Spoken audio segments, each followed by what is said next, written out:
If you want to learn how to fill a shape in Inkscape, you're in the right place. In this quick and easy guide, I'll show you the fastest way to apply a fill color, how to get more control with gradients, and what to do if your shape is actually an open path. This is a super useful skill for logos, icons, illustrations, and any vector design work in Inkscape. And if this tutorial helps you out, don't forget to hit like and subscribe for more simple software guides just like this. Alright, let's jump in.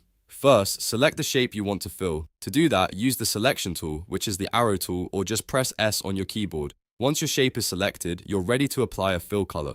The quickest method is to use the color palette at the bottom of the screen. Just click any color in the palette, and Inkscape will instantly apply that color as a flat fill to your selected shape. This is the fastest option if you just need a simple solid color and don't want to open any extra panels. If you want more control over the look of the fill, press Ctrl, Shift, and F to open the fill and stroke panel. This panel gives you much more flexibility and is the best place to fine-tune your shape's appearance.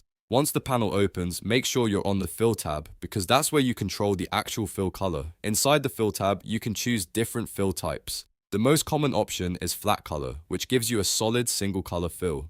If you want something more visually interesting, you can also choose linear gradient or radial gradient. A linear gradient blends color in a straight direction, while a radial gradient spreads color outward from a center point. These are great if you want more depth, shading, or a modern design look. After choosing your fill type, you can use the sliders to adjust the exact color. Inkscape lets you fine-tune the color using different models like RGB, HSL, or CMYK, depending on how you like to work. RGB is great for screen-based design. HSL is often easier when you want to adjust hue and brightness. And CMYK can be useful when you're thinking about print output. Take your time here and move the sliders until you get the exact shade you want. Now, there's one important thing to know if your object is an open path instead of a closed shape. If the path is open, Inkscape will still try to create a fill by drawing a straight line between the start and end nodes. That can make it look filled, but the shape is not actually closed yet. If you want the fill to behave properly, you should make that path permanent by closing it.